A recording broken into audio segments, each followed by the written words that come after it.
어이, 정상사. 애국심이 밥 먹여주나? 그냥 활동성 좋은 신형이라고 생각해.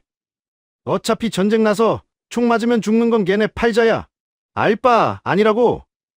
가해자 김철호 대령은 악마 같은 미소를 지으며 병사들의 목숨값인 수백억짜리 불량 장비가 실린 트럭을 출발시키려 합니다. 상사의 양심 따윈 개나 줘버린 그가 승리의 콧노래를 부르려던 찰나 어둠 속 빗줄기를 찢고 차가운 목소리가 날아와 꽂힙니다. 김철호 대령.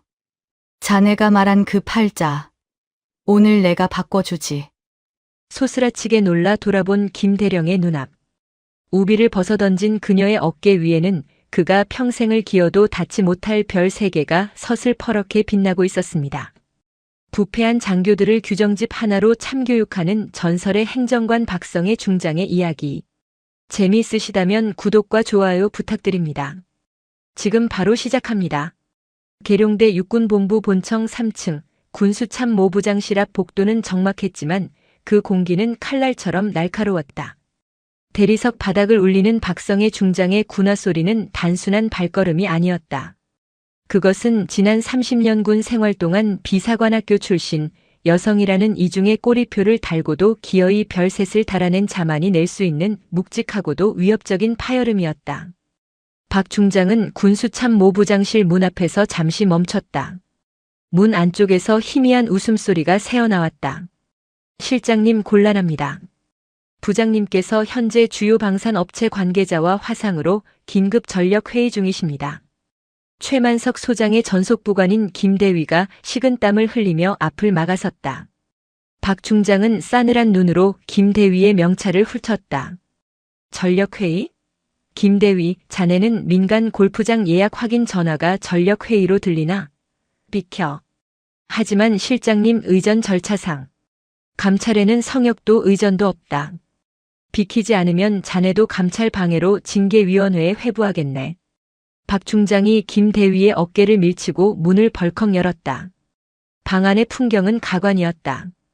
대형 스크린은 꺼져 있었고 최만석 소장은 최고급 가죽 소파에 비스듬히 누워 시가 냄새가 진동하는 연기를 뿜고 있었다. 탁자 위에는 작전 지도가 아니라 명품 골프웨어 카탈로그가 펼쳐져 있었다. 최 소장은 박 중장을 보고도 일어날 생각조차 하지 않았다. 그는 육군사관학교 출신이자 군내 사조직 청죽회의 핵심 멤버였다. 그에게 비육사 출신인 박 중장은 계급만 높지 근본 없는 굴러온 돌에 불과했다. 어이쿠 박 장군. 노크는 장식인가? 감찰실은 예절 교육 예산이 부족한가 보네. 최 소장이 입꼬리를 비틀며 빈정거렸다. 박 중장은 뚜벅뚜벅 걸어가 골프 카탈로그 위에 두툼한 서류 뭉치를 쾅소리 나게 내려놓았다. 최 소장. 이번 차세대 개인 방호 장비 사업, 일명 수성 프로젝트의 1차 납품 검수 조서입니다. 3일 전이 마감이었는데 왜 아직도 결제가 안 났습니까? 아, 그거? 실무진들이 꼼꼼하게 보느라 늦나 보지. 우리 군수 쪽 일은 전문성이 생명이라 감찰 쪽에서 왈가왈부할 게 아니야. 박 장군이 뭘 알겠어? 야전에서 삽질이나 해봤지 이런 수천억짜리 계약을 다뤄봤나? 최 소장은 박 중장의 야전 군단장 경력을 은근히 비하하며 담배를 재떨이에 비벼 껐다. 모르는 건 제가 아니라 최 소장님 같습니다. 수성무역 대표가 소장님 육사 동기인 김만수 예비역 대령이라는 것, 그리고 지난달 소장님 관사로 배달된 한우 세트와 골프채가 수성무역법인카드로 결제되었다는 사실을 제가 모를 거라 생각하십니까? 최 소장의 표정이 순식간에 굳었다. 능글맞던 눈빛이 독사처럼 변했다. 박성희, 말 조심해. 지금 동기 사랑을 뇌물로 엮으려는 건가? 이거 명예훼손이야.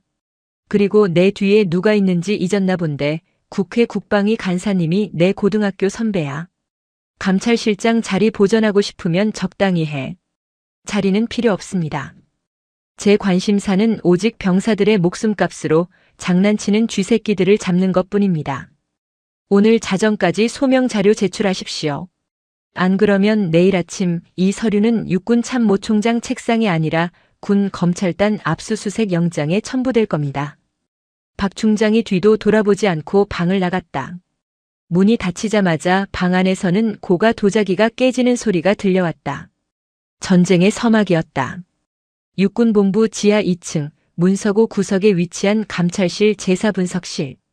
창문 하나 없어 밤인지 낮인지 알 수 없는 이곳은 감찰실의 유배지로 불렸다. 환풍기 돌아가는 소리만이 윙윙거리는 어둠 속 모니터 불빛에 의지의 눈을 비비고 있는 남자가 있었다. 이명훈 소령이었다. 그는 본래 군수참모부 에이스였다. 하지만 최만석 소장이 추진하던 사업의 단가 부풀리기를 지적했다가 조직 융화 부적격이라는 꼬리표를 달고 이곳으로 쫓겨났다.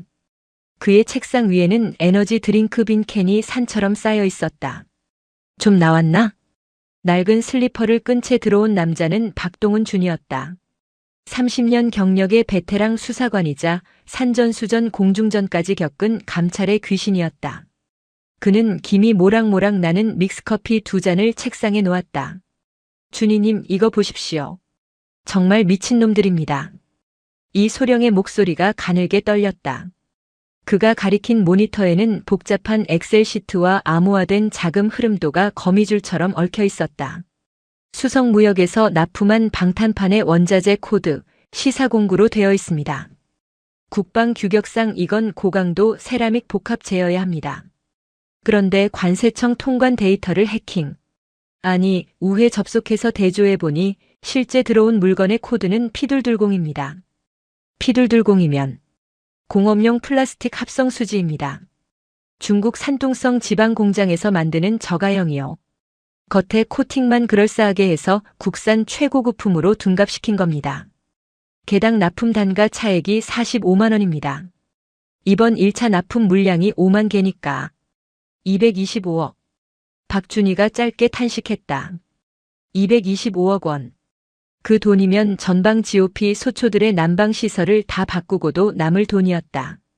누군가의 호주머니로 들어간 그 돈 때문에 병사들은 적탄을 막아줄 방패 대신 플라스틱 쪼가리를 가슴에 품고 작전에 나가야 했다. 더 심각한 건 성능시험 성적서입니다. 국방기술품 질원 서버에 접속 로그가 남아 있습니다. 최종 승인 날짜가 일요일 새벽 3시입니다. 담당자 아이디가 아니라 관리자 마스터키로 접속해서 데이터를 덮어 쓴 흔적이 역력합니다. 1차 테스트 결과는 관통, 즉 실패였는데 1분 만에 완벽 방어로 데이터가 수정됐습니다. 이 소령은 주먹을 꽉 쥐었다. 이것은 단순한 비리가 아니었다. 전시의 아군을 학살하는 행위나 다름없는 이적 행위였다. 서류는 완벽해. 이 정도면 최만석의 목을 조를 순 있지만 숨통을 끊을 순 없어. 그 뱀 같은 놈은 실무자의 단순 입력 실수라고 꼬리 자르기를 할 거야. 박준희가 날카로운 눈빛으로 모니터를 응시했다. 실물이 필요해. 조작되지 않은 중국산 라벨이 붙어있는 진짜 물건. 제2보급단 창고 어딘가에 아직 분출되지 않은 원본 박스가 있을 거야. 그걸 확보해야 해. 제2보급단 창고장은 정민수 상사입니다. 저랑 동기인데 사람이 너무 꽉 막혀서 협조해 줄지 모르겠습니다. 꽉 막힌 게 아니라 놈들에게 약점을 잡혔을 수도 있지. 최만석 패거리들이 어떤 놈들인데 창고지기를 그냥 뒀겠나. 내가 한번 찔러보지. 박준희는 믹스커피를 원샷하고 자리에서 일어났다. 그의 낡은 가죽 재킷 안주머니에는 소형 녹음기가 들어있었다. 비가 추적추적 내리는 대전 유성구의 한 허름한 포장마차. 빗소리가 천막을 때렸지만 천막 안의 공기는 얼어붙은 듯 차가웠다. 제2보급단 창고장 정민수 상사는 고개를 푹 숙인 채 소주잔만 만지작거렸다. 그의 맞은편에는 군수참모부 장비과장 김철호 대령이 앉아 있었다. 김 대령의 군복은 칼주름이 잡혀 있었고 가슴에 달린 약장들은 화려하게 빛났다. 그 완벽한 모습이 정 상사를 더욱 초라하게 만들었다. 정 상사. 술 안 드나? 내가 따라주는 술은 맛이 없나 보지. 아, 아닙니다, 대령님. 정 상사가 허둥지둥 잔을 들었다. 손이 심하게 떨려 술이 손등으로 흘러내렸다. 김 대령은 싸늘한 미소를 지으며 손수건을 꺼내 정 상사의 손을 닦아주었다. 그 친절함이 오히려 소름 끼쳤다. 민수야. 우리 형제처럼 지냈잖아. 내 사정 내가 다 알아. 처남이 코인 투자한다고 내 이름으로 대출받았다가 날려먹은 거. 지금 사채업자들이 부대 위병소 앞까지 찾아오네 만회한다면서. 정상사의 얼굴이 흑빛이 되었다. 군인에게 사채 빚은 곧 죽음이었다. 품위 유지 위반으로 징계는 물론 심하면 불명예 전역까지 당할 수 있는 치명적인 약점이었다. 거기다 둘째 딸이 이번에 예술중학교 들어간다며? 학비가 만만치 않을 텐데. 군인 월급으로 그 빚 갚고 학비 대려면 콩팥이라도 팔아야 하나? 김대령이 품 안에서 두툼한 봉투를 꺼내 테이블 위에 올렸다. 수석무역 이사님이 챙겨주신 거야. 자물쇠 명목이니까 법적으로 깨끗해. 이거면 급한 불 끄고 딸내미 악기도 좋은 거 하나 사줄 수 있어. 대령님. 하지만 그 물건들은 불량입니다. 저도 봤습니다. 박스가리 하면서 나온 중국어 설명서들. 그걸 우리 애들이 입고 훈련하고 작전 나갑니다. 만약 사고라도 나면. 이 새끼가 진짜. 김대령의 목소리가 낮게 깔렸다. 그는 웃음기를 싹 지우고 정 상사의 눈을 노려보았다. 정민수. 착각하지 마. 내가 정의의 사도라도 된 것 같나? 내가 입 다물면 내 가족은 살아. 따뜻한 집에서 딸내미 바이올린 켜는 거 보면서 살 수 있다고. 하지만 내가 딴 마음 품고 감찰실에 쥐새끼처럼 쪼르르 달려가면 어떻게 될 것 같나? 김대령이 정 상사의 귀에 입을 가져다 대고 속삭였다. 내일 아침이면 투서가 들어갈 거야. 정민수 상사가 군수 물자를 횡령해서 사채 빚을 갚았다고. 증거? 재고 장부 몇 줄만 고치면 넌 횡령범 되는 거야. 군 교도소 가고 연금 박탈당하고 내 딸은 도둑놈의 딸소리 들으며 학교 다녀야 해. 선택해. 정 상사의 눈에서 눈물이 툭 떨어져 소주잔에 파동을 일으켰다. 가장의 무게와 군인의 양심. 그 잔인한 저울질 앞에서 그는 무너져 내리고 있었다. 내일 오전 10시 박성의 중장이 들이닥칠 거야. 그때 너는 어급 정상품이라고 라벨링된 샘플 박스 10개만 내밀어. 진짜 쓰레기들이 들어있는 시얼렉은 절대 열어주지 마. 열쇠는 내가 가지고 있잖아. 잃어버렸다고 해. 알겠나? 정 상사는 입술을 깨물며 떨리는 고개를 끄덕였다. 김대령은 만족스러운 듯 봉투를 정 상사의 주머니에 찔러 넣고 자리에서 일어났다. 그가 떠난 자리에 정 상사의 억눌린 흐느낌만이 빗소리에 섞여 흩어졌다. 다음 날 오전 6시. 충남 지역에 내려진 호우주의보로 인해 하늘은 뚫린 듯 비를 퍼붓고 있었다. 칠흑 같은 어둠과 빗줄기를 뚫고 검은색 세단 한 대와 스타렉스 승합차 2대가 제2보급단 위병소를 통과하려 했다. 육군본부 감찰실 특별조사팀이었다. 하지만 차단봉은 올라가지 않았다. 위병소 앞에는 완전 군장을 하고 소총으로 무장한 군사경찰 1개 분대가 바리케이드 뒤에 도열해 있었다. 그들 뒤로 우비를 입은 군사경찰대장이 비를 맞으며 서 있었다. 박성의 중장이 차 문을 열고 내렸다. 우산도 쓰지 않은 그녀의 정복 어깨 위로 빗방울이 맹렬하게 쏟아져 계급장을 때렸다. 길 비켜. 감찰실장이다. 박 중장의 목소리는 빗소리를 뚫고 군사경찰대장의 귀에 정확히 꽂혔다. 대위 계급장을 단 군사경찰대장은 입술을 파르르 떨었다. 그의 눈동자가 흔들렸다. 직속상관인 육군본부 군사경찰실장의 명령이 아닌 타부서장인 감찰실장의 명령. 하지만 군수참모부장 최만석 소장의 부대 방호 강화 및 외부인 출입 통제 지시가 그를 올가매고 있었다. 충성. 죄송합니다, 실장님. 현재 군수참모부장님 지시로 영내 전 지역이 보안 감사 기간으로 설정되었습니다. 사전 승인 없는 인원과 차량은 출입할 수 없습니다. 내가 외부인인가? 감찰실장이 예하 부대를 들어가는데 승인이 필요해. 대위, 지금 자네가 무슨 짓을 하고 있는지 아나? 이건 단순한 출입 통제가 아니야. 군 사법 절차 방해죄다. 명령을 따를 뿐입니다. 대위는 울상이 되어 고개를 숙였다. 별셋의 위압감과 직속 라인의 압박 사이에서 그는 질식할 것만 같았다. 그때 위병소 안쪽 행정 안내실 문이 열리며 김철호 대령이 걸어 나왔다. 그는 한 손에 믹스커피가 든 종이컵을 들고 다른 손에는 우산을 든 채 여유롭게 걸어왔다. 그의 군화는 진흙 하나 묻지 않은 채 반짝였다. 아이고 선배님. 이 궂은 날씨에 여기까지 웬일이십니까? 미리 연락이라도 주시지 그러셨습니까? 김대령은 짐짓 놀란 척하며 비릿한 미소를 지었다. 박 중장은 그를 쏘아보았다. 김철호. 내가 여기 왜 있어? 장비 과장이 일선 보급 창고 위병소에서 경비라도 서나? 아, 제가 이번 자체 감사위원장 아닙니까?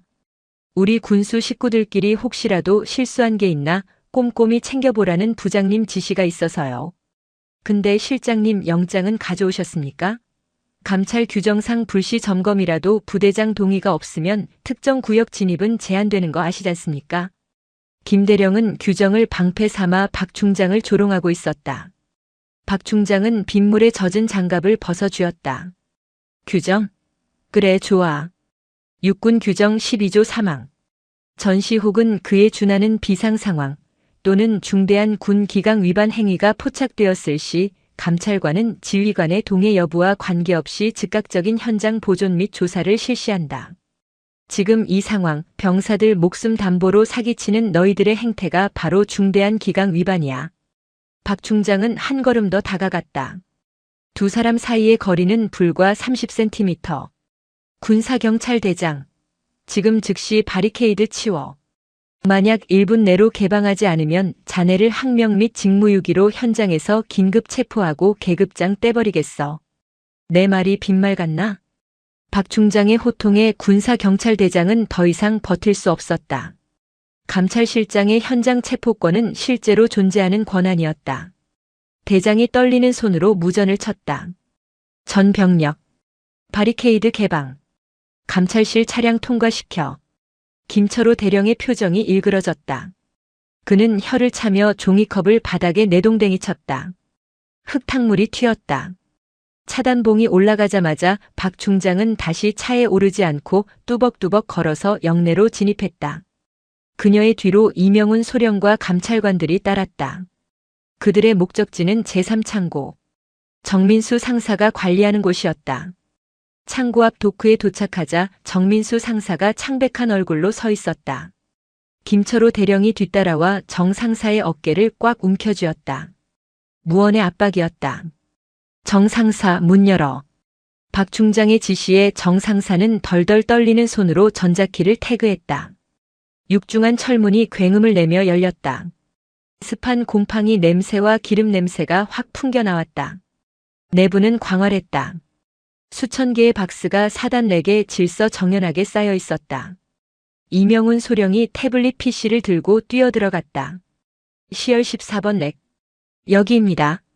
이 소령이 지목한 곳에는 방탄판 수성무역이라고 적힌 박스들이 쌓여 있었다. 감찰관들이 박스를 뜯었다. 김철호 대령은 팔짱을 낀 채 그 모습을 지켜보며 콧노래를 흥얼거렸다. 자, 보세요. 뭐가 문제입니까? 포장 상태 완벽하고 시리얼 넘버 일치하고. 박 중장이 직접 박스에서 방탄판 하나를 꺼냈다. 묵직했다. 표면의 마감 처리도 매끄러웠다. 뒷면을 돌려 라벨을 확인했다. 제조국 대한민국 제조사 수성테크. 이명훈 소령 확인해봐. 이 소령이 휴대용 비파괴 검사기를 방탄판에 갖다 대었다. 삐빅 하는 소리와 함께 화면에 성분 분석표가 떴다. 이 소령의 얼굴이 하얗게 질렸다. 실장님, 정상입니다. 고밀도 세라믹 98%. 완벽한 정품입니다. 박스 하나를 더 뜯었다. 정상이었다. 그 옆의 박스도 뒤쪽의 박스도 마찬가지였다. 창고 안의 모든 물건은 국방 규격을 완벽하게 충족하는 진짜였다. 김철호 대령이 박수치며 웃음을 터뜨렸다. 아이고, 우리 엘리트 이명훈 소령님이 장비를 잘못 다루시나? 아니면 감찰실 정보력이 이 정도밖에 안 되나? 밤새도록 빗길 달려오셔서 고생하셨는데 이거 미안해서 어쩌나. 따뜻한 차라도 한 잔 드시고 가시겠습니까? 박 중장은 방탄판을 바닥에 내려놓았다. 그녀의 시선이 정민수 상사를 향했다. 정 상사는 고개를 푹 숙인 채 시선을 피하고 있었다. 밤새 박스가리가 있었던 것이다. 진짜 불량품은 이미 어디론가 사라졌고 보여주기식 정품들로 렉을 채워 넣은 것이 분명했다. 하지만 물증이 없었다. 현장은 너무나 깨끗했다. 철수한다. 박 중장은 짧게 명령했다. 더 이상 이곳에 있어봤자 김철호의 조롱거리만 될 뿐이었다. 그녀는 돌아서며 김 대령에게 나직이 말했다. 오늘 내가 이긴 것 같지? 너무 크게 웃지 마라. 턱 빠진다. 육군본부로 복귀하는 차량 안 박성의 중장의 휴대폰은 쉴 새 없이 진동했다. 받지 않아도 누구인지 무슨 내용인지 알 수 있었다. 국방일보를 비롯한 주요 언론사들의 속보 알람이 팝업창을 가득 메웠다. 속보 육군 감찰실, 일선 보급부대 무리한 압수수색. 장병 사기 저하 우려. 단독 박성의 중장, 규정 무시한 월권행위 논란. 군 내부 독재적 리더십 비판 쇄도. 사설 군수 비리 잡겠다더니 M1 창고만 뒤져. 감찰실의 헛발질, 책임론 대두. 군 내부 인트라넷 게시판과 익명 앱 블라인드는 더 심각했다. 감찰실장이 자기 실적 채우려고 밤새 애들 괴롭혔다더라. 여군 최초 중장 타이틀 달더니 눈에 뵈는 게 없나 봄. 군수부장 라인 타려다가 찍힌 거라던데. 검증되지 않은 찌라시들이 팩트인 양 퍼져나가고 있었다. 최만석 소장이 심어둔 댓글 부대와 여론전 팀이 본격적으로 가동된 것이었다. 계룡대 본청에 도착하자마자 국방부 장관 비서실장이 대기하고 있었다. 장관님께서 찾으십니다. 지금 당장 올라오시랍니다. 분위기가 많이 안 좋습니다. 박 중장은 흙탕물이 튄 전투복 바지를 털어내고 정복으로 갈아입을 새도 없이 장관실로 향했다. 문을 열고 들어가자 국방부 장관은 창밖을 보며 서 있었다. 탁자 위에는 오늘자 조간신문들이 어지럽게 널려 있었다. 박 중장. 장관이 천천히 돌아섰다. 그는 평생을 관료로 살아온 정치인이었다. 소리 지르거나 화내는 대신 그는 아주 차갑고 건조한 말투로 박 중장을 압박했다. 자네 지금 정치를 하려는 건가? 아닙니다. 비리를 수사 중이었습니다. 수사? 그건 군 검찰이나 수사단이 할 일이야. 감찰은 조직의 안정을 해치지 않는 선에서 기강을 바로잡는 게 주임무네. 그런데 자네는 지금 조직을 찢어발기고 있어. 오늘 아침 국회 국방위 간사가 내게 전화를 했네. 육군이 콩가루 집안이냐고 묻더군. 최만석 소장 건드린 거 국감 시즌 앞두고 야당에 먹잇감 던져준 꼴밖에 안 돼. 장관님. 그들은 200억을 횡령했고 병사들에게 플라스틱 쪼가리를 입혔습니다. 이게 정무적 판단이 필요한 사안입니까? 이건 범죄입니다. 증거 있나? 장관이 말을 잘랐다. 오늘 새벽 그 난리를 치고도 빈손으로 돌아왔다며? 자네의 그 정의감은 존중하네만 결과가 없는 정의는 무능일 뿐이야. 최만석이 어떤 놈인지 몰라? 육사 선후배가 거미줄처럼 얽혀있고 여의도에도 끈이 닿아 있어. 확실한 목을 칠 칼이 없으면 칼집에서 꺼내질 말았어야지. 장관은 한숨을 쉬며 책상 서랍에서 서류 한 장을 꺼내 밀었다. 직무 배제 및 보직 해임심의 요청서. 내일까지 감찰 업무 중단하고 대기해. 여론이 잠잠해지면 조용히 전역하는 걸로 정리하지. 명예로운 퇴진으로 포장해 줄 테니. 박 중장은 서류를 내려다보았다. 명예. 그 단어가 역겹게 느껴졌다. 그녀는 서류를 집어들지 않고 장관의 눈을 똑바로 응시했다. 장관님, 저에게 명예는 계급장이 아니라 할 일을 했다는 자부심입니다. 3일만 주십시오. 뭐? 딱 3일입니다.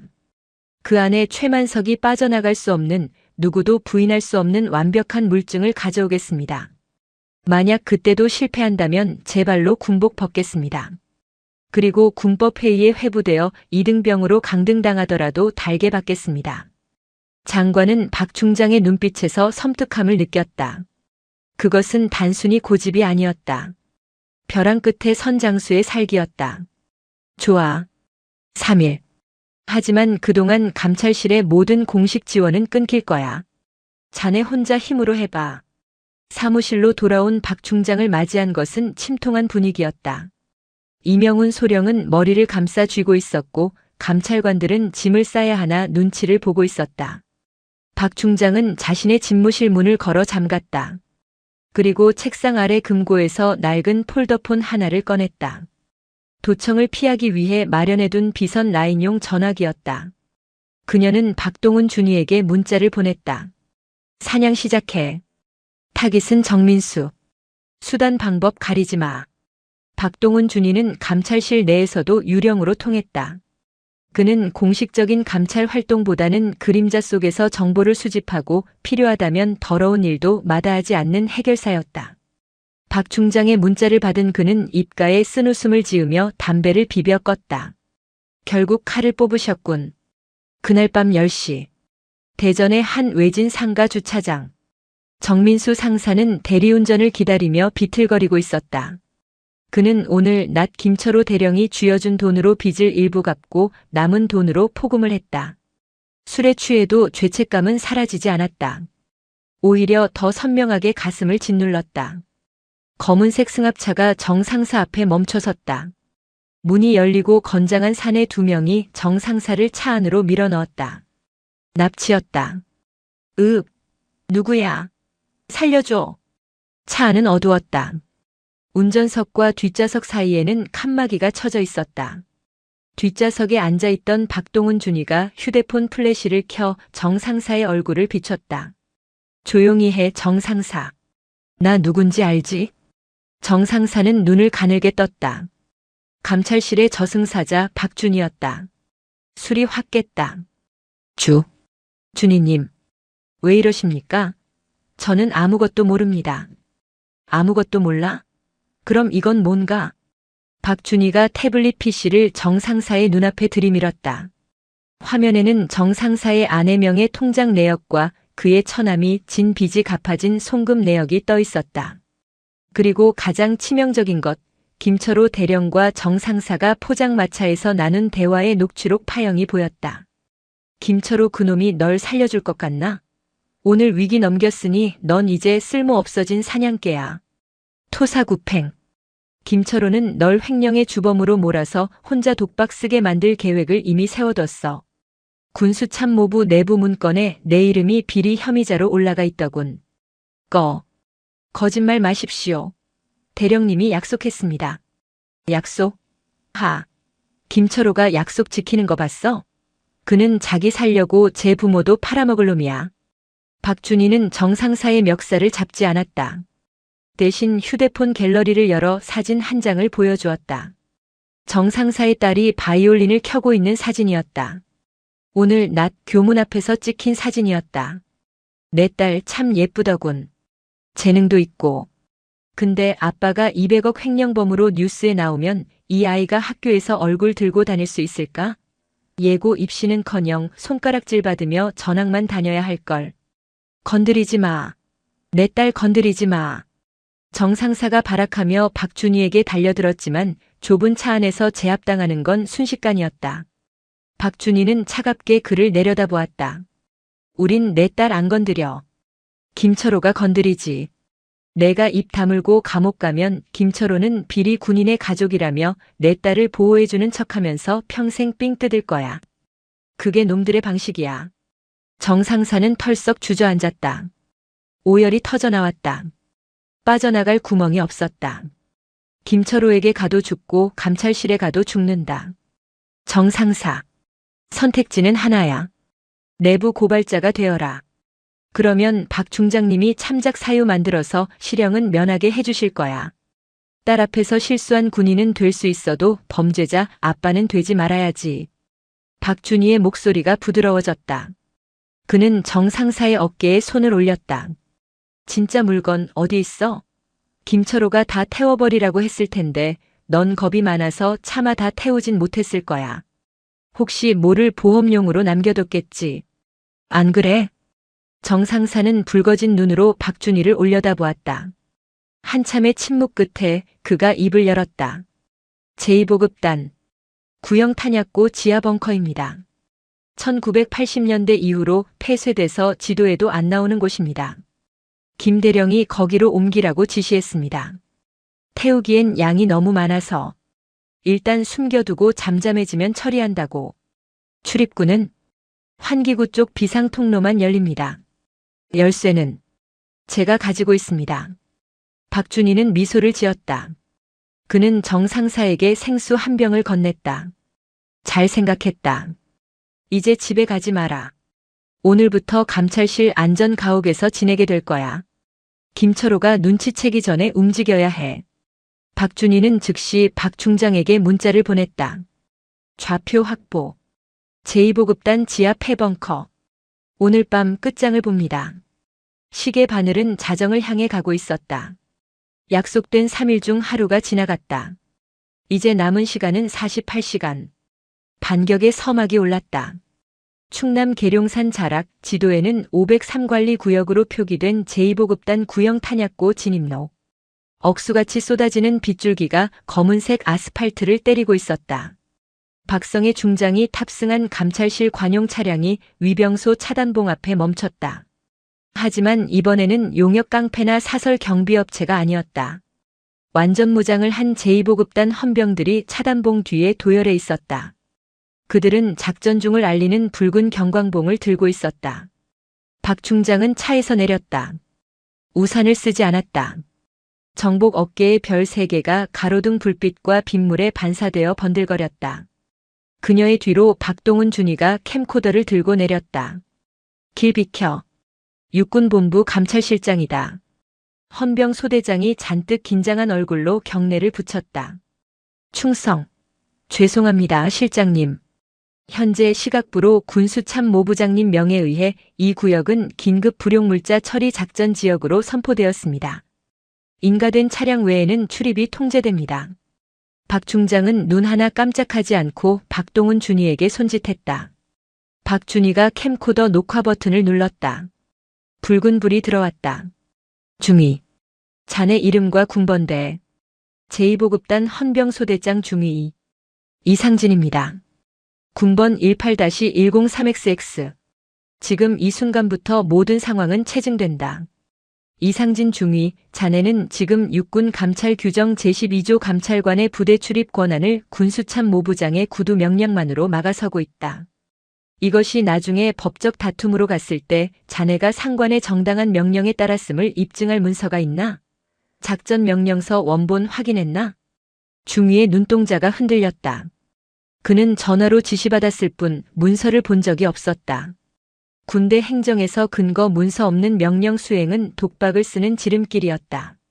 만약 문서 없이 내 앞을 막는다면 자네는 직권남용 권리행사방해죄의 공범이 된다. 이 영상은 군 검찰단과 헌병 때의 증거물로 제출될 거다. 자네 장기 복무 신청했다고 들었는데 여기서 옷 벗고 싶나? 박 중장의 목소리는 차분했지만 그 내용은 총알보다 치명적이었다. 장기 복무 옷 벗는다. 직업 군인에게 이보다 무서운 협박은 없었다. 중위가 마른 침을 삼켰다. 최만석 소장의 백보다 당장 눈앞의 규정 위반이 더 무서웠다. 그가 떨리는 목소리로 무전을 쳤다. 차. 차단봉 올려.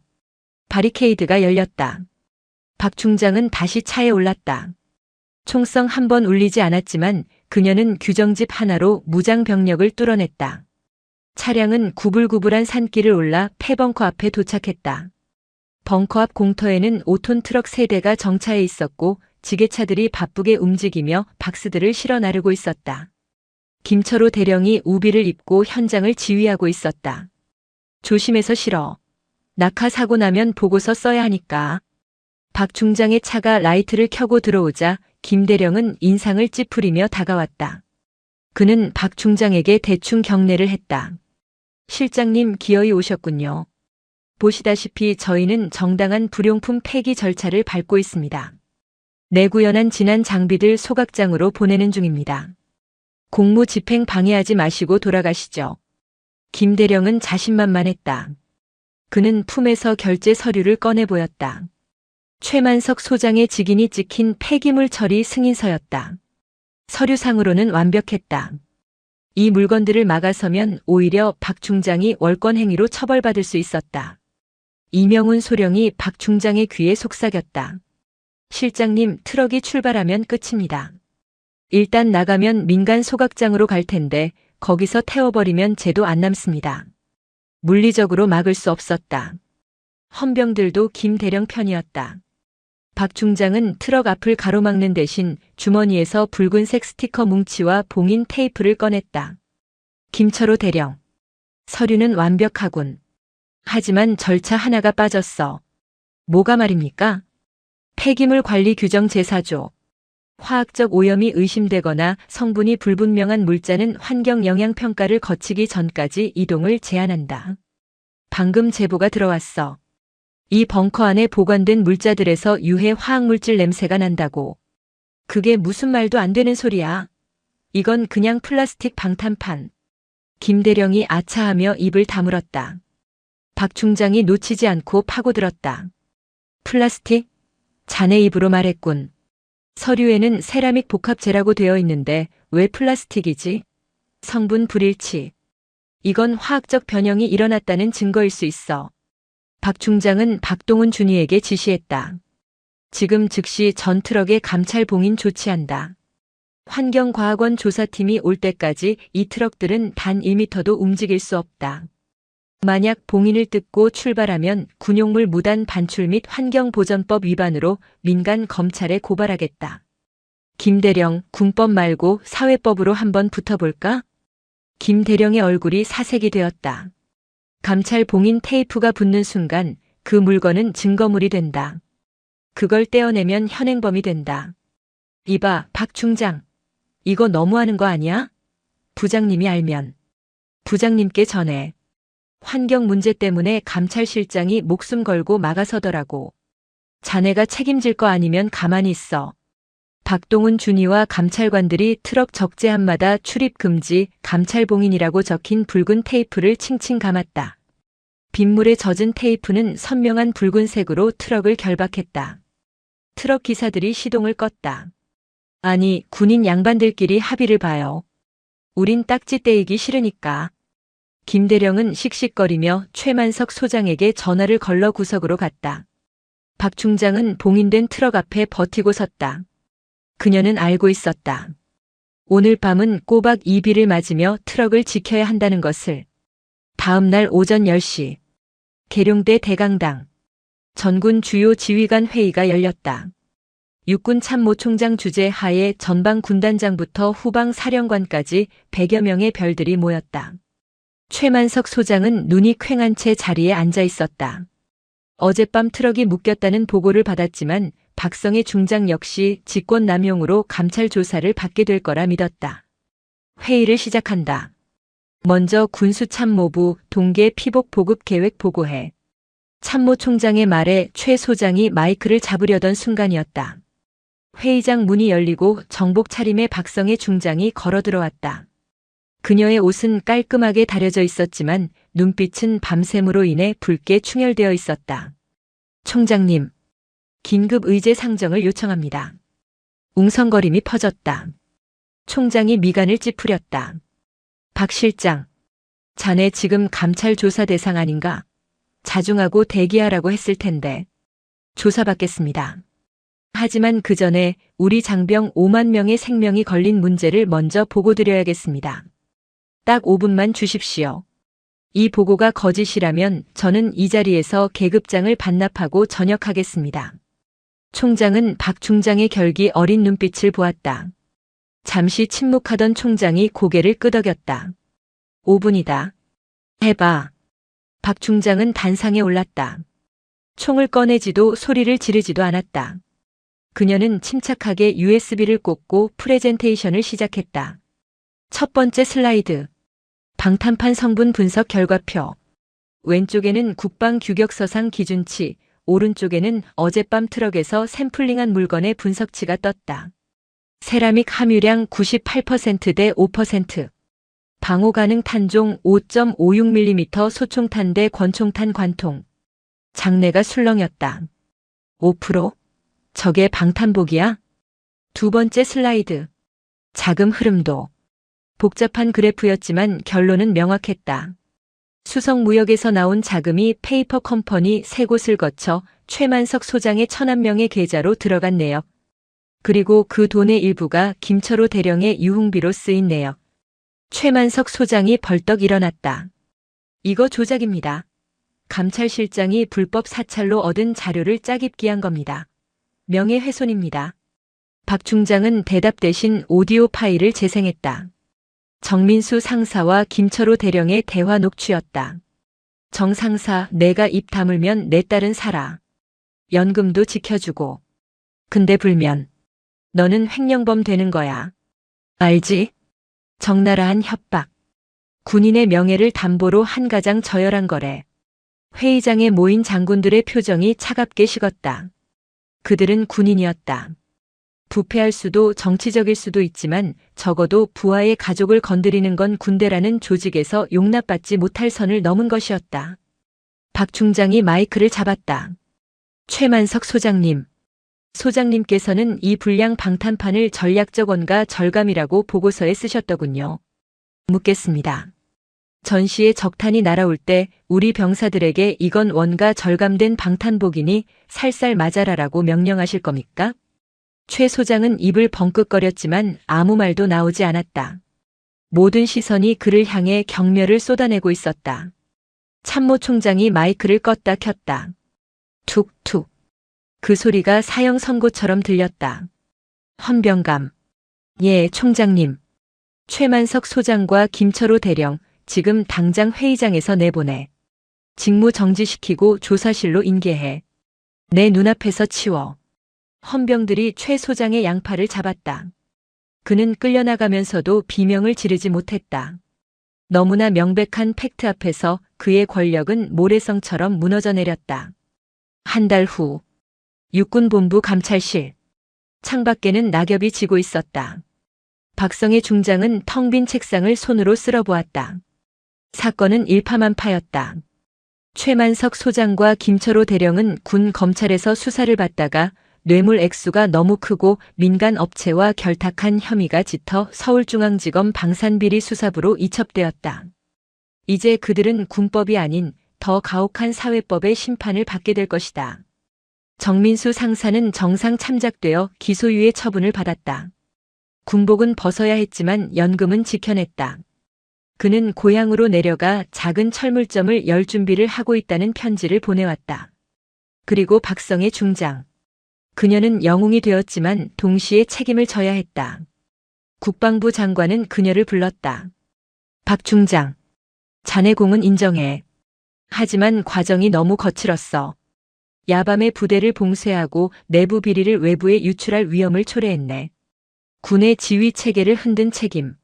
누군가는 져야 하지 않겠나. 박성희는 토를 달지 않았다. 그녀는 이미 예상하고 있었다. 저녁 지원서 가져왔습니다, 장관님. 장관은 잠시 씁쓸한 표정을 지었지만 이내 서명을 했다. 조직의 논리였다. 문제를 해결한 사람도 문제를 일으킨 사람과 함께 사라져야 조직은 다시 안정을 찾으니까. 박 중장은 짐 상자 하나를 들고 본청을 나섰다. 화려한 저녁식도 의장대에 사열도 없었다. 그녀가 원하지 않았다.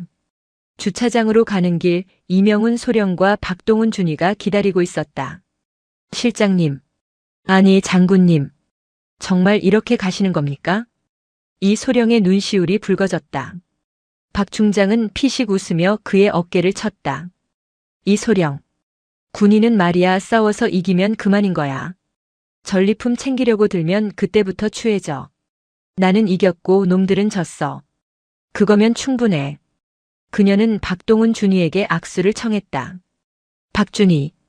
자네는 남아서 끝까지 지켜봐. 또 다른 최만석이 나오면 그때는 자네가 막아. 알았나? 명심하겠습니다. 건강하십시오. 박 중장은 자신의 낡은 승용차에 시동을 걸었다. 라디오에서 뉴스가 흘러나왔다. 뉴스입니다. 수백억 원대 불량 방탄판 납품 비리를 주도한 현역 장성 등이 오늘 구속 기소되었습니다. 검찰은. 그녀는 볼륨을 조금 높이고 엑셀을 밟았다. 위병소를 지키던 헌병이 그녀의 차를 알아보고 급히 차려 자세를 취하며 경례를 붙였다. 충성. 박성희는 창문 너머로 가볍게 손을 들어 답례했다. 백미러 속에서 계룡대의 거대한 본청 건물이 점점 작아졌다. 그녀의 군 생활 35년. 화려한 훈장보다 오늘 라디오에서 들려오는 저 뉴스 한 줄이 그녀에게는 가장 값진 저녁 선물이었다. 차는 위병소를 빠져나가 민간 도로로 합류했다. 퇴근길 차량들의 붉은 미등 속으로 그녀의 차도 평범하게 섞여 들어갔다. 이제 그녀는 장군이 아니라 한 명의 시민으로서 살아갈 것이다. 하지만 그녀가 지켜낸 군대의 명예는 저 거대한 병영 안에 남아 묵묵히 제 몫을 다할 것이다. 계집이 사내들 머리 위에 서겠다는 것 자체가 군대의 수치야. 이 오만하고 썩어빠진 한마디가 훗날 어떻게 자신의 목을 옥죄는 가장 날카로운 칼날이 되었을까요? 오랜만에 만난 가족들의 웃음소리가 보름달처럼 가득 차오르는 풍성한 한가위입니다. 여러분들 맛있는 음식 많이 드시고 넉넉한 정 나누는 행복한 명절 보내고 계신지요? 이야기가 기대되신다면 잊지 마시고 구독과 좋아요 한 번씩만 꾹 눌러주시면 감사하겠습니다. 그해 겨울 동부전선의 바람은 유독 날카로웠다. 비무장지대를 마주한 최전방 GOP의 능선을 핥히는 바람소리는 짐승의 울음소리를 닮아 있었다. 어둠이 짙게 깔린 야간 경계 작전 훈련 중 정적을 깬 것은 날카로운 총성이 아니었다. 퍽하는 둔탁한 파열음. 그리고 뒤이은 이등병의 짧은 비명은 총성보다 더 선명하게 고참들의 귓전을 파고들었다. 도비탄이었다. 사격 훈련 중 바위에 부딪혀 튕겨나온 실탄의 파편이 하필이면 김상병의 가슴팍에 박혔다. 규정대로라면 신형 방탄복의 방탄 플레이트가 충분히 막아냈어야 할 파편이었다. 하지만 파편은 마치 두부처럼 플레이트를 뚫고 들어갔고 김상병은 폐가 찢어지는 중상을 입고 차가운 흙바닥 위로 쓰러졌다. 언론에는 훈련 중 부주의로 인한 경미한 부상 한 줄로 요약될 이 사건은 그러나 군 내부망을 타고 조용하고도 신속하게 상부로 보고되었다. 그 보고서의 최종 목적지는 대한민국군의 혈관이자 아킬레스건 국군 군수사령부였다. 나흘 뒤 후방에 온화한 햇살이 내리쬐는 국군 제3보급 지원사령부의 부사령관실. 백상호 대령은 방금 전 전방에서 올라온 사고 보고서를 읽고 미간을 찌푸렸다. 하지만 그의 표정은 부상당한 병사에 대한 안타까움이 아니었다. 귀찮은 일이 터졌다는 짜증에 가까웠다. 요즘 애들은 정신력이 빠져서 문제야. 라떼는 말이야 총알이 빗발쳐도 눈 하나 깜빡 안 했는데 고작 파편 좀 튀었다고 앓는 소리를 해? 그는 두툼한 시가에 불을 붙이며 코웃음을 쳤다. 맞은편에 부동자세로 서 있던 최유진 소령의 얼굴이 순간 굳어졌다. 부사령관님, 보고서에 따르면 해당 방탄복은 납품 전 성능 테스트 기준을 충족하지 못했다는 의혹이 제기되었습니다. 명백한 계약 위반 사항일 수 있습니다. 최유진 소령. 그녀는 육사 출신의 엘리트이자 사령부 내 몇 안 되는 여성 영관급 장교였다. 획득 계획 과장이라는 직책에 걸맞게 그녀는 군수품의 재원과 계약 절차에 대해 누구보다 해박했지만 그녀의 합리적인 의견은 번번이 거대한 벽에 부딪혔다. 백상호 대령은 연기를 길게 내뿜으며 그녀를 위아래로 훑어보았다. 그의 시선에는 부하 장교를 대하는 존중이 아니라 귀찮은 암컷을 보는 듯한 경멸이 섞여 있었다. 최소령. 자네는 너무 이상적이야. 서류상의 숫자랑 현실은 다른 거라고. 현장에서 제대로 관리 못한 지휘관 책임을 왜 우리가 뒤집어 써야 하나? 그깟 방탄복 하나 가지고 호들갑 떨지 마. 그는 화제를 돌렸다. 그나저나 저녁에 있을 식사 준비는 잘 되어가나? 대성방산 김 사장님이 회를 좋아하신다고 하니 횟집 예약은 최고급으로 하고. 최소령은 그런 골치 아픈 서류 작업 말고 이런 섬세한 일로 부대에 기여해야지. 여자가 잘하는 일이 따로 있잖아. 모멸감에 최유진의 아래 십술이 잘게 떨렸다. 군수업체 대표와의 저녁 식사. 그것은 업무 협의를 빙자한 노골적인 접대 자리였다.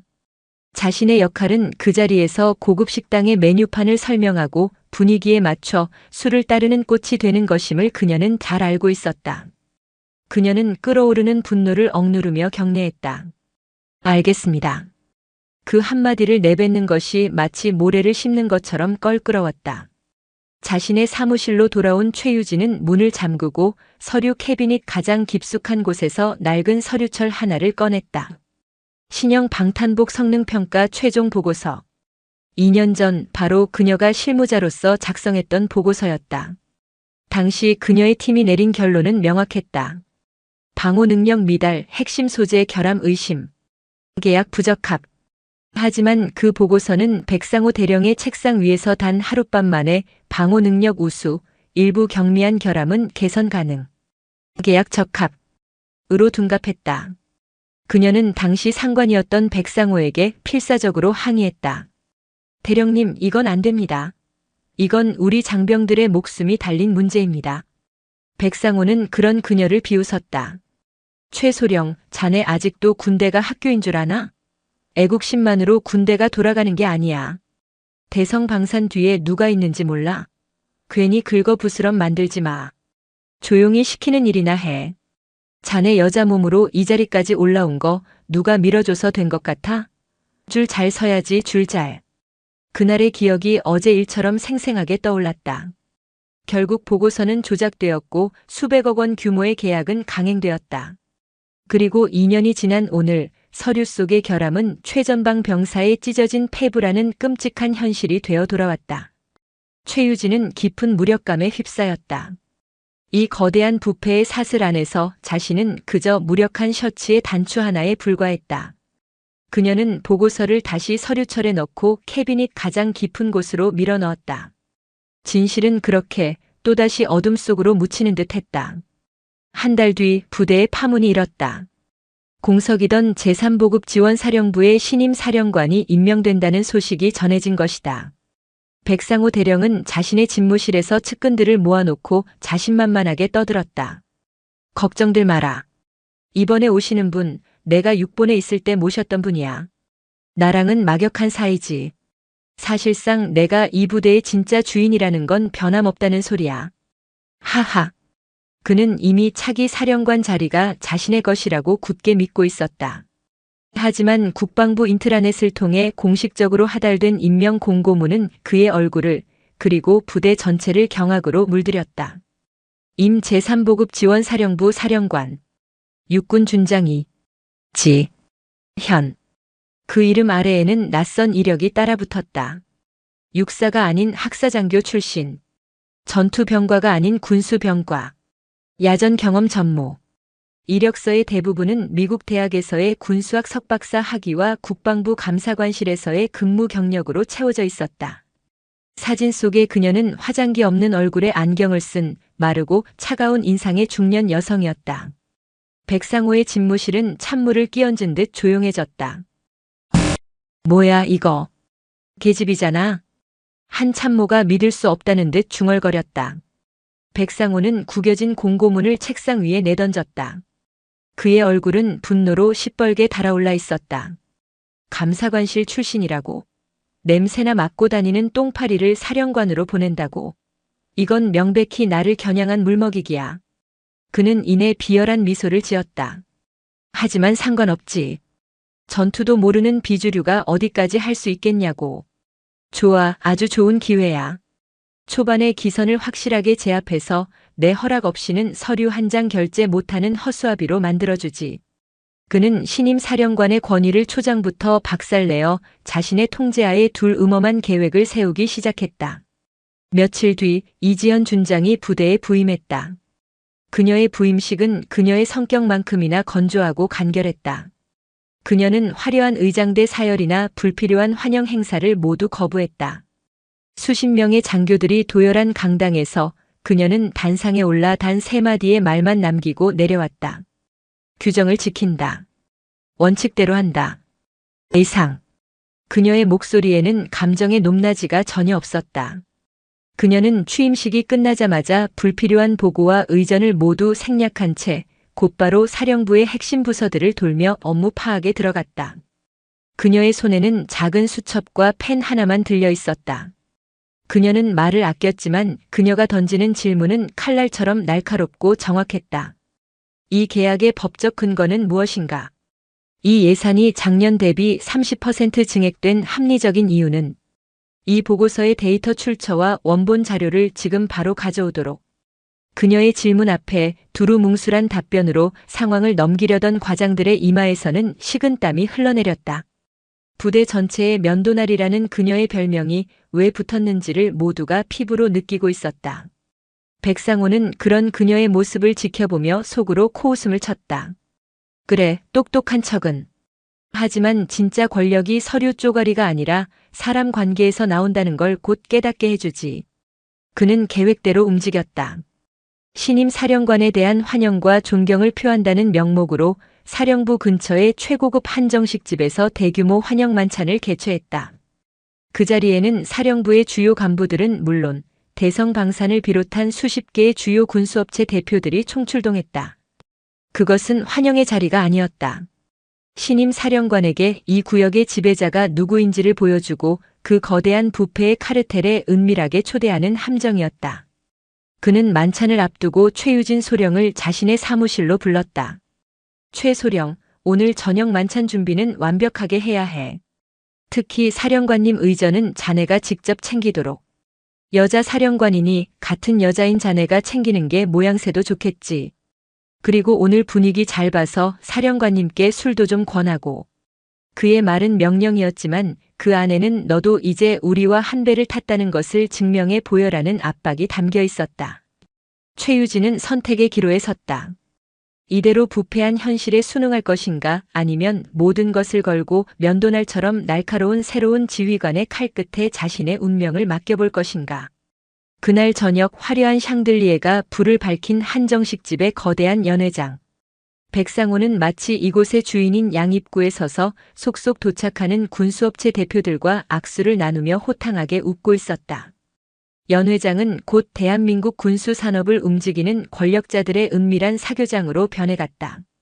약속된 시간이 되자 연회장 문이 열리고 이지현 준장이 모습을 드러냈다. 그녀는 화려한 장식이 달린 장성급 예복이 아닌 가장 단순한 형태의 근무복 차림이었다. 그 모습에 백상호의 미간이 미세하게 찌푸려졌다. 아이고 사령관님, 이렇게 누추한 곳까지 친히 왕림해 주셔서 영광입니다. 백상호는 과장된 몸짓으로 그녀를 맞이했다. 이지현은 그의 요란한 환영 인사에 가볍게 목례만 할 뿐 아무런 대꾸도 하지 않았다. 그녀의 감정 없는 눈이 연회장을 천천히 훑었다. 군인보다 군수업체 사람들이 더 많이 와 있는 기묘한 풍경.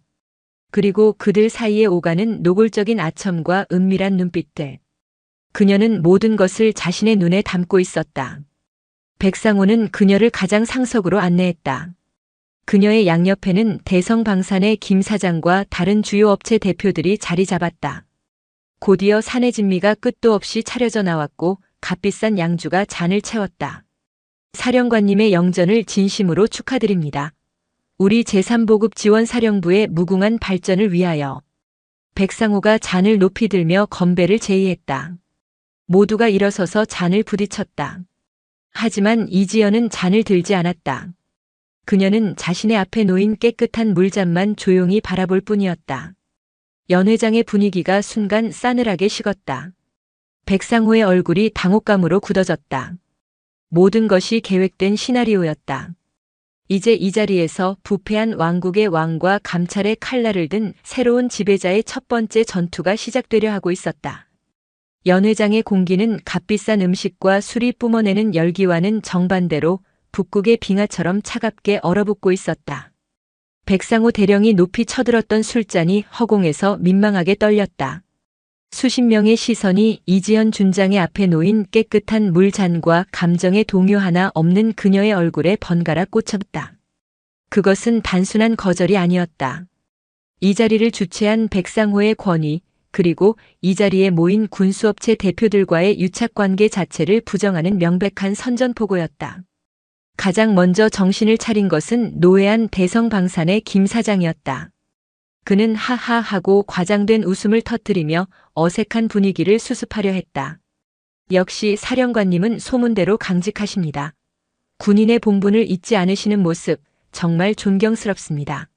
저희가 사령관님의 깊은 뜻을 미처 헤아리지 못했습니다. 모두 잔을 채우지 말고 사령관님처럼 맑은 정신으로 부대의 발전을 기원합시다. 그의 능구렁이 같은 처세술에 다른 업체 대표들도 기다렸다는 듯 박수를 치며 맞장구를 쳤다. 백상호는 굳은 얼굴로 잔을 내려놓았다. 그는 이가 갈리는 분노를 억누르며 최유진 소령에게 눈짓을 보냈다. 어서 상황을 수습하라는 무언의 압력이었다. 최유진은 마른 침을 삼켰다. 모두의 시선이 자신에게 쏠리는 것을 느꼈다. 여기서 그녀가 어떻게 행동하느냐에 따라 그녀의 운명은 물론 부대의 미래까지 달라질 수 있었다.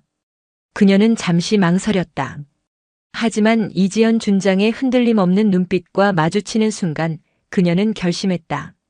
더 이상 비겁하게 숨지 않으리라. 그녀는 자리에서 일어나 이지현 준장에게 다가갔다. 그리고 술을 권하는 대신 그녀의 물잔에 정중하게 물을 채워주었다. 사령관님, 먼 길 오시느라 피곤하셨을 텐데 식사부터 하시지요. 그녀의 행동은 백상호의 명령에 대한 명백한 거부였다. 동시에 새로운 지휘관의 방식에 동참하겠다는 무언의 선언이기도 했다. 백상호의 눈썹이 꿈틀거렸다. 그는 자신의 손안에 있던 새가 날아가 버렸다는 것을 직감했다. 이지현은 최유진의 행동에 아무런 반응도 보이지 않았다. 그녀는 마치 아무 일도 없었다는 듯 조용히 수저를 들었다. 하지만 식사는 한 숟가락도 뜨지 않았다. 대신 그녀는 옆자리에 앉은 대성방산 김 사장에게 마치 날씨 이야기를 하듯 나지막이 물었다. 김 사장님, 지난 분기에 납품하신 K5 신형 방탄복 말입니다.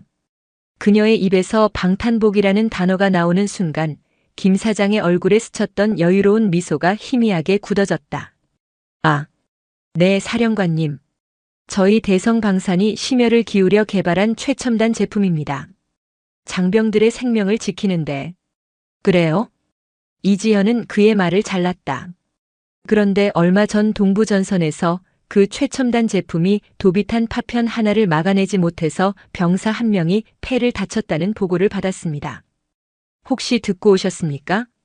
그녀의 목소리는 여전히 평온했지만 그 안에 담긴 내용은 날카로운 비수와도 같았다. 연 회장의 공기가 다시 싸늘하게 식었다. 김 사장의 이마에서 식은땀이 배어나오기 시작했다. 그럴 리가 없습니다. 아마 현장에서 운용상의 실수가 있었거나 아주 특이한 케이스였을 겁니다. 저희 제품은 국방 규격의 모든 테스트를 완벽하게 통과했습니다. 그렇습니까? 제가 국방부 감사관실에서 근무할 때 서류상의 완벽함이 현실에서는 얼마나 허망하게 무너지는지를 수없이 봐왔습니다. 이지현은 백상호 대령을 향해 고개를 돌렸다. 그녀의 눈빛은 이제 단순한 서늘함을 넘어 상대를 꿰뚫어 보는 듯한 압도적인 힘을 담고 있었다. 백상호 부사령관, 당시 계약의 최종 책임자로서 이번 사건에 대해 어떻게 생각하나? 이건 역시 정신력이 빠진 요즘 애들 탓인가? 그녀는 백상호가 최유진에게 했던 말을 정확하게 인용했다. 백상호는 마치 망치로 머리를 한 대 얻어맞은 듯한 충격에 휩싸였다. 그녀가 어떻게 그 대화를 알고 있는가? 부임한 지 며칠 되지 않은 그녀가 이미 부대의 내부 사정을 손바닥 보듯 꿰뚫고 있다는 사실에 그는 전율했다. 설마 최유진 적의 집이. 그의 의심 어린 시선이 최유진에게 향했지만 그녀는 굳은 표정으로 바닥만 내려다보고 있었다. 백상호는 노련한 정치 군인이었다. 그는 이내 당혹감을 감추고 태연한 표정으로 대답했다. 사령관님, 오해가 있으신 것 같습니다. 저는 다만 우리 장병들의 강인한 정신력을 강조하고자 했던 말입니다. 이번 사건에 대해서는 현재 정확한 원인을 조사 중에 있으며 만약 제품에 결함이 있다면 규정과 원칙에 따라 엄정하게 처리할 것입니다. 규정과 원칙이라. 이지현은 나지막이 은조렸다. 좋은 말이군. 내가 가장 좋아하는 말이기도 하지. 그녀는 자리에서 일어섰다. 연회장에 모인 모든 이들이 반사적으로 자리에서 따라 일어섰다. 오늘 환영 만찬을 준비해 주신 부사령관과 바쁘신 와중에도 참석해 주신 업체 대표님들께는 감사 인사를 전합니다. 하지만 저는 외부 인사들과의 불필요한 저녁 식사보다는 제 부하들과 함께 내일 아침 식사를 하는 것을 더 중요하게 생각합니다. 그녀는 최유진 소령을 향해 말했다. 최소령. 내일 아침 6시 사병 식당에서 보자. 부대 내 모든 급양 및 보급 관련 서류 원본을 준비하도록.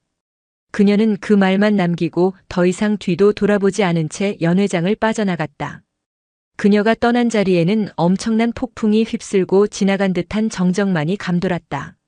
화려했던 만찬은 그렇게 시작도 하기 전에 끝나버렸다. 백상호는 부들부들 떨리는 손으로 술잔을 집어 단숨에 양주를 들이켰다. 그의 눈은 분노와 모욕감으로 이글거렸다. 보이지 않는 전쟁은 이미 시작되었다. 그리고 그 첫 번째 전투에서 그는 완벽하게 패배했다. 다음 날 새벽 해가 뜨기도 전부터 제3보급 지원사령부는 부산했다. 사령관이 사병식당에서 아침 식사를 한다는 소식에 취사병들은 밤새 비상근무를 서며 평소와는 비교도 안 될 만큼 정성스럽게 식사를 준비했다. 백상호는 어젯밤의 패배를 만회라도 하려는 듯 이른 아침부터 식당을 돌며 위생 상태를 점검하고 병사들의 복장을 단속하는 등 요란을 떨었다. 정확히 아침 6시 이지연은 약속대로 사병식당의 모습을 드러냈다. 그녀는 다른 병사들과 똑같이 식판을 들고 줄을 서서 배식을 받았다. 사령관과 함께 식사를 하게 된 병사들은 긴장감에 밥이 입으로 들어가는지 코로 들어가는지 모를 지경이었다. 그녀는 식사를 하는 내내 아무 말도 하지 않았다. 하지만 그녀의 눈은 식당 구석구석을 샅샅이 훑고 있었다. 낡아서 물이 새는 배식대, 위생 상태가 불량한 식기 건조기, 그리고 병사들의 식판 위에 놓인 부실한 반찬들. 그녀는 모든 것을 자신의 기억 속에 저장하고 있었다. 식사를 마친 그녀는 백상호와 주요 간부들, 그리고 최유진 소령을 식당 한편에 마련된 회의 테이블로 불렀다. 테이블 위에는 최유진이 밤새 준비한 수십 권의 서류철이 산더미처럼 쌓여 있었다. 지금부터 부대 급양 시스템에 대한 긴급 감찰을 시작한다. 그녀의 선언에 간부들의 얼굴이 굳어졌다. 최소령, 지난 3년간의 부식 발주 내역과 실제 검수 기록, 그리고 재고 실사 자료를 대조해서 보고하도록. 최유진은 기다렸다는 듯이 서류를 펼쳐들고 보고를 시작했다. 그녀의 보고는 냉정하고 정확했다. 서류상의 숫자들은 하나씩 진실을 드러내기 시작했다. 장부상으로는 매일 최고 등급의 한우가 수십 킬로그램씩 납품된 것으로 되어 있었지만 실제 검수 사진에 찍힌 고기는 등급을 알 수 없는 수입산 냉동육이었다. 신선해야 할 채소들은 유통기한이 임박한 떨이 상품으로 대체되어 있었고 그 차액은 고스란히 누군가의 주머니 속으로 사라졌다. 서류상의 재고와 실제 창고의 재고 사이에는 엄청난 차이가 있었다. 보고가 진행될수록 급양 책임자들의 얼굴은 하얗게 질려갔다. 백상호는 애써 태어난 척했지만 그의 손가락이 초조하게 테이블을 두드리고 있었다. 이상입니다. 서류상으로만 계산해도 지난 3년간 증발한 예산은 최소 5억 원 이상으로 추정됩니다. 최유진의 보고가 끝나자 이지연은 백상호를 향해 고개를 돌렸다. 부사령관, 이 엄청난 차액은 모두 어디로 갔나? 병사들이 먹어야 할 밥을 훔쳐서 어디에 사용했지? 그녀의 질문은 더 이상 의혹 제기가 아니었다. 확신에 찬 신문이었다. 백상호는 자리에서 벌떡 일어났다. 사령관님, 이것은 명백한 음해입니다. 저는 결코 부끄러운 짓을 한 적이 없습니다. 이것은 실무자들의 행정착오이거나 최유진 소령이 개인적인 감정으로 저를 모함하는 것입니다. 그는 모든 책임을 실무자에게 떠넘기고 최유진을 배신자로 몰아세우며 위기를 벗어나려 했다. 바로 그때 식당 문이 열리며 헌병대 수사관들이 들어왔다. 그들의 손에는 압수수색 영장이 들려 있었다. 이지현은 차가운 목소리로 말했다. 나는 추정이나 의혹만으로 사람을 잡지 않는다. 나는 오직 증거로만 말한다. 그녀는 수사관들에게 명령했다. 지금 즉시 부사령관실과 군수계약을 담당하는 모든 부서의 사무실을 압수수색하라. 컴퓨터와 서류, 개인 금고까지 예외는 없다. 또한 오늘부로 백상호 대령의 모든 결제 권한을 정지하고 이번 급양비리 사건에 대한 특별수사본부를 설치한다. 본부장은 최유진 소령이 맡도록. 그녀의 마지막 말은 이 보이지 않는 전쟁의 지휘권이 이제 누구에게 있는지를 모두에게 똑똑히 각인시키는 확인사살과도 같았다. 백상호는 온몸에 힘이 빠져나간 듯 의자에 주저앉았다. 그의 철옹성 같았던 왕국이 부임한 지 불과 며칠밖에 되지 않은 계집 사령관의 칼날 아래 산산조각 나고 있었다.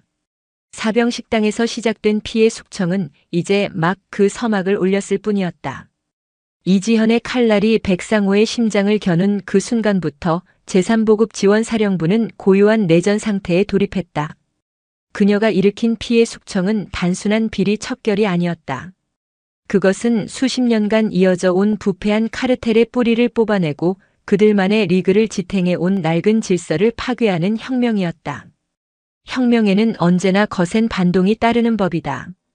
압수수색과 수사가 진행되는 며칠간 사령부의 복도는 얼음장처럼 차가웠다. 간부들은 서로 마주쳐도 눈인사조차 나누지 않았고 사무실마다에는 묵직한 침묵과 의심의 공기만이 감돌았다. 모두가 알고 있었다. 이것은 시작에 불과하다는 것을. 그리고 다음 차례는 자기 자신이 될 수도 있다는 공포가 그들의 목을 옥죄었다. 결제 권한이 정지되고 공식적인 직위는 허울 뿐이었지만 백상호는 결코 호락호락하게 무너질 남자가 아니었다. 그는 수십 년간 군 조직의 생리를 체득한 노련한 맹수였다. 그는 이지현의 칼날이 법과 원칙이라는 것을 간파했다. 그렇다면 자신은 법과 원칙이 통하지 않는 더러운 정치와 음모의 진흙탕 속에서 싸우면 될 일이었다. 그는 자신의 집무실에 틀어박혀 밤새도록 전화를 돌렸다. 그가 수십 년간 뇌물과 향응으로 관리해온 인맥들이었다. 국방부의 고위 장성들, 국회 국방위원회의 여당 의원들, 그리고 보수 언론사의 논설위원들까지. 그는 그들에게 교묘하게 편집된 사실과 노골적인 거짓말을 버무려 여론전을 시작했다. 형님, 저 백상호입니다. 지금 저희 사령부의 새로운 이지현 준장 때문에 부대가 마비될 지경입니다. 여자 사령관이 와서 그런지 부대가 감정적으로 흐르고 있습니다. 자신의 입지를 다지기 위해 전임 사령관 시절의 일들을 전부 들쑤시며 무리한 숙청을 벌이고 있습니다. 의원님, 큰일 났습니다. 비육사 출신 사령관이 육사 출신들을 찍어내기 위한 표적 감찰을 벌이고 있습니다. 이러다가 군의 근간인 위계 질서가 완전히 무너집니다. 군수 보급에 차질이라도 생기면 국가 안보에 심각한 위협이 될 수 있습니다. 그의 주된 공격 포인트는 여자와 비주류라는 이지현의 배경이었다. 그는 이지현의 개혁을 개인적인 야망을 위한 히스테릭한 마녀 사냥으로 최유진의 내부 고발을 승진에 누락된 것에 앙심을 품은 부하의 질투 어린 모함으로 둔갑시켰다. 심지어 젊고 유능한 여자 소령의 미인계에 경험 없는 여자 사령관이 놀아나고 있다는 식의 저급한 인신공격성 찌라시까지 만들어 퍼뜨렸다. 그림자의 반격은 효과적이었다. 국방부 상층부로부터 이지현에게 부대 안정에 힘쓰라는 애매모호한 경고성 메시지가 내려왔다. 사령부 내부에서도 동요가 일기 시작했다. 백상호의 편에 섰던 간부들은 다시 목소리를 높이기 시작했고 중립을 지키던 이들은 슬금슬금 발을 빼며 몸을 사렸다. 그 모든 압박의 칼날은 특별수사본부장을 맡은 최유진 소령에게로 향했다. 그녀는 순식간에 부대 내의 공공의 적이 되었다.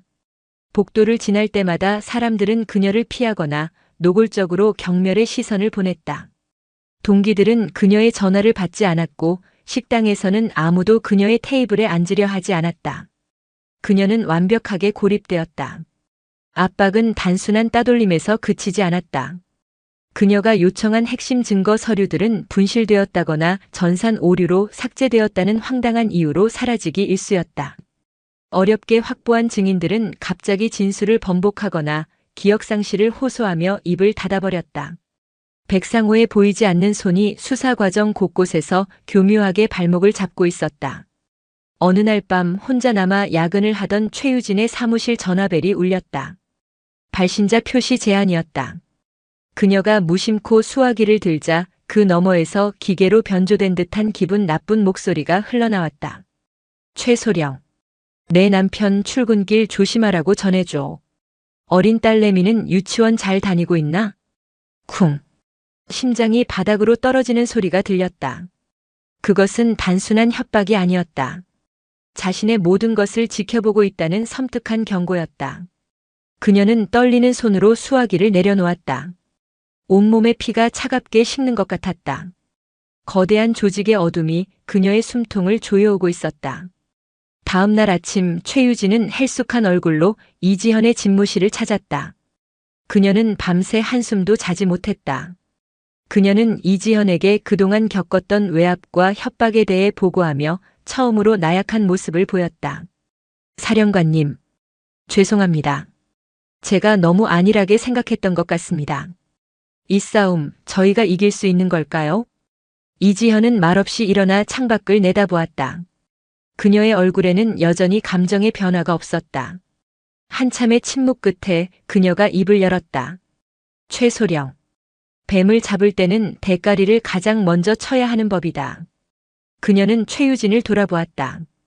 그녀의 눈은 연민이 아닌 강철 같은 의지로 빛나고 있었다.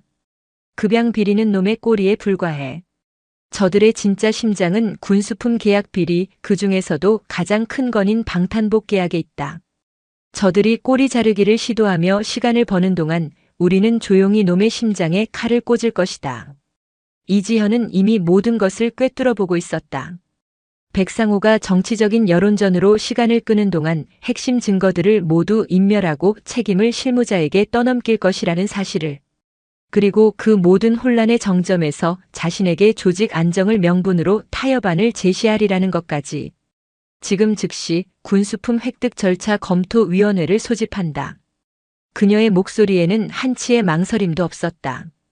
사령부 간부들뿐만 아니라 국방부 감사관실과 방위사업청의 전문 감사 인력까지 모두 소집해 백상호 대령에게는 사령부의 명예를 회복하기 위한 마지막 기회라며 위원회 참석을 공식적으로 통보하도록 거부할 수 없는 덫을 놓는 것이다. 그녀의 작전은 대담하고 치밀했다. 백상호가 정치질에 몰두하는 동안 자신은 가장 자신 있는 규정과 팩트의 전쟁터로 그를 끌어들이겠다는 의도였다. 며칠 뒤 사령부 대회의실에서 열린 위원회는 살얼음판 같은 긴장감이 감돌았다. 한쪽에는 이지현 준장과 국방부에서 파견된 감사관들이, 다른 한쪽에는 마지못해 참석한 백상호 대령과 그의 측근들이 앉았다. 이지현은 서론 없이 곧바로 본론으로 들어갔다. 그녀는 스크린에 K5 방탄복 계약과 관련된 수백 페이지 분량의 서류들을 띄웠다. 그리고는 마치 숙련된 외과 의사가 환부를 도려내듯 계약서의 문제점들을 하나씩 해부하기 시작했다. 계약서 제5조 사망. 납품 지연 시의 배상금 규정이 통상적인 계약의 10분의 1 수준에 불과합니다. 이것은 특정 업체에 대한 명백한 특혜입니다. 성능평가서 27페이지. 핵심 방탄 소재의 원산지가 명기되어 있지 않습니다. 이것은 규정 위반입니다. 그녀의 지적은 날카롭고 집요했다. 백상호와 그의 측근들은 실무자의 착오라거나 기억이 나지 않는다는 변명으로 빠져나가려 했지만 이지연의 논리적인 반박 앞에 속수무책으로 무너졌다. 그리고 마침내 이지연은 마지막 카드를 꺼내들었다. 백대령. 이것이 이번 방탄복의 최종 성능평가 보고서가 맞습니까? 그녀는 스크린에 계약 적합 도장이 찍힌 최종 보고서를 띄웠다. 보고서 하단에는 최유진 소령의 서명이 위조되어 있었다.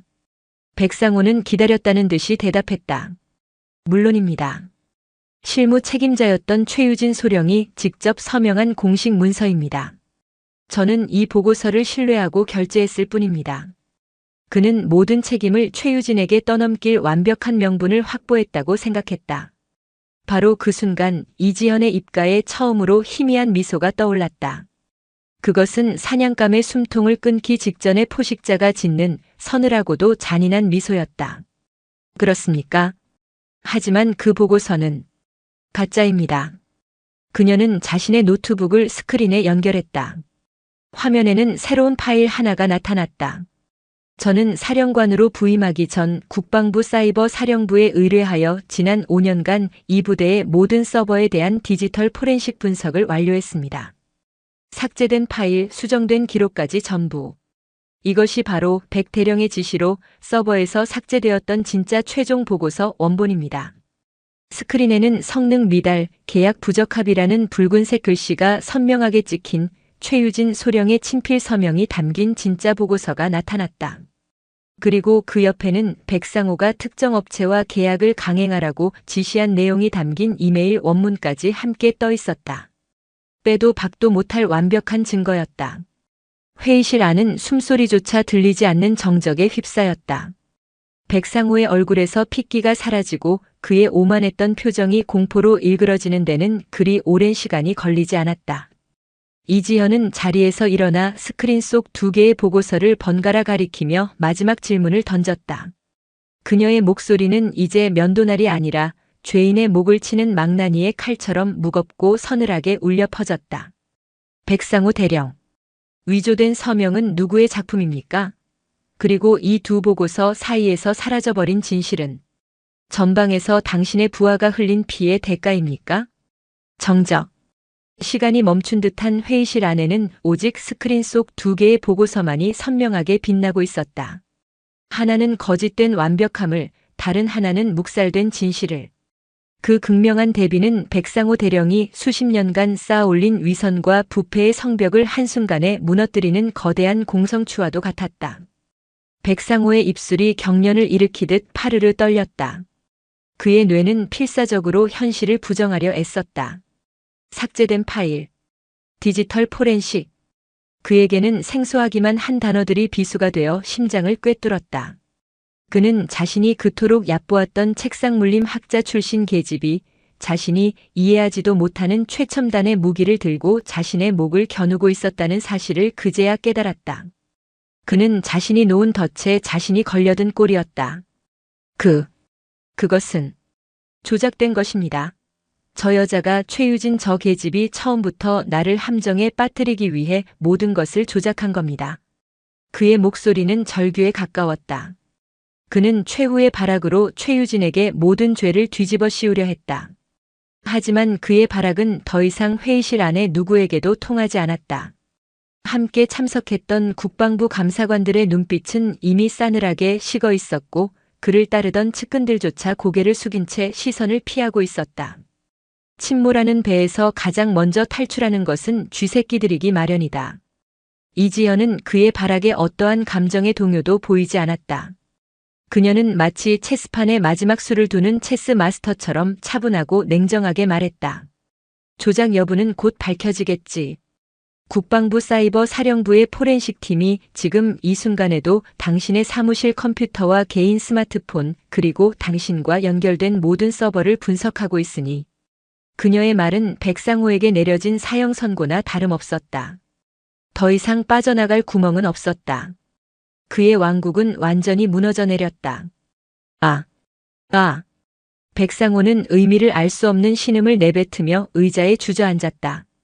수십 년간 그를 지탱해왔던 오만함과 권위가 모래성처럼 허물어지고 그 자리에는 초라하고 겁에 질린 한 명의 범죄자만이 남아있었다. 이지현은 자리에서 일어나 회의실 문가에 대기하고 있던 헌병대 수사관들에게 명령했다. 그녀의 목소리는 이제 법을 집행하는 심판관의 그것처럼 단호하고 무거웠다. 백상호 대령을 공문서 위조, 직권남용, 특정 업체에 대한 특혜 제공 및 제3자 뇌물수수 혐의로 긴급 체포한다. 즉시 신병을 확보하고 사령부 내 모든 공간에 대한 출입을 금지하라. 헌병들이 다가와 백상호의 양팔을 붙잡았다. 그는 아무런 저항도 하지 못했다. 아니, 할 수 없었다. 그의 영혼은 이미 육체를 떠난 듯 보였다. 수갑이 채워지는 철컥하는 소리가 회의실 안을 차갑게 울렸다. 한때 사령부를 호령하던 절대 권력자가 힘없이 끌려나가는 모습을 회의실 안의 모든 이들은 숨죽인 채 지켜보았다. 그것은 단순한 한 개인의 몰락이 아니었다. 제3보급 지원 사령부를 수십 년간 지배해온 부패한 시대의 종말을 알리는 상징적인 장면이었다. 백상호가 체포된 직후 이지연의 숙청 작업은 더욱 빠르고 정밀하게 진행되었다. 그녀가 확보한 디지털 증거들은 거대한 부패 카르텔의 실타래를 풀어내는 결정적인 열쇠가 되었다. 백상호의 컴퓨터와 스마트폰에서는 그가 군수업체들과 주고받은 은밀한 이메일과 문자 메시지, 그리고 차명 계좌를 통한 뇌물 거래 내역이 고스란히 발견되었다. 수사는 꼬리에 꼬리를 물고 군 전체로 확대되었다. 백상호에게 뇌물을 상납하고 특혜를 받아온 군수업체 대표들이 줄줄이 소환되었고 그들의 입에서는 국방부와 방위사업청의 고위 간부들의 이름까지 터져나왔다. 대한민국 군 창설 이래 최대 규모의 군수비리 게이트로 번지는 순간이었다. 언론은 연일 대서특필을 쏟아냈고 국민들의 분노는 하늘을 찔렀다. 제3보급 지원사령부 내에서도 대대적인 후속 조치가 이어졌다. 백상호의 측근으로서 비리에 동조하거나 방관했던 수십 명의 간부들이 직위 해제되거나 징계위원회에 회부되었다. 그들이 차지하고 있던 주요 보직은 그동안 능력은 있었지만 줄이 없어 소외되었던 젊고 유능한 장교들로 채워졌다.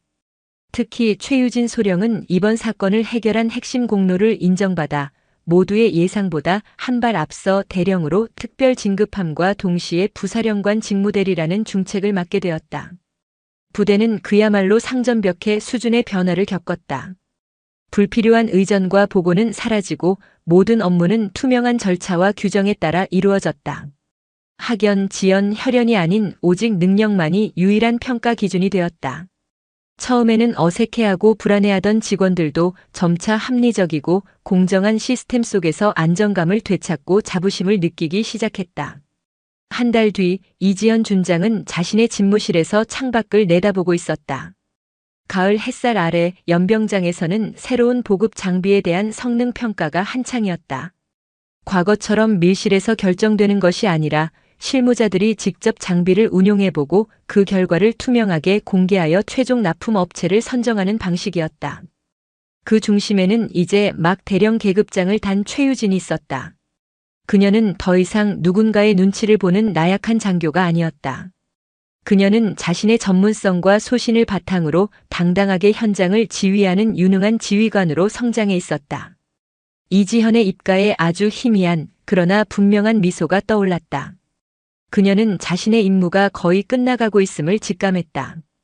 그녀는 부패한 조직을 도려내는 외과 의사였고 이제 환자는 위험한 고비를 넘기고 스스로 회복할 힘을 갖추기 시작했다. 그녀는 책상 위에 놓인 전화기를 들었다. 국방부 장관 직통 라인이었다. 장관님, 저 이지연입니다. 제3보급 지원사령부에 대한 구조 조정 및 시스템 정상화 작업이 모두 완료되었습니다. 이제 저는 제 원래 자리로 돌아가야 할 것 같습니다. 그녀는 자신의 원래 소속인 국방부 감사관실로의 복귀를 요청했다. 화려한 지휘관의 자리가 아니라 모두가 기피하는 어둡고 외로운 감찰관의 자리로 돌아가겠다는 그녀의 결정에 수화기 너머의 장관은 잠시 말을 잃었다. 며칠 뒤 이지현 준장의 이임식은 그녀의 취임식 때처럼 간결하고 조용하게 치러졌다. 그녀는 화려한 칭송이나 작별 인사를 원치 않았다. 그녀가 떠나는 날 사령부 정문 앞에는 그러나 수백 명의 장병들과 군무원들이 자발적으로 나와 있었다.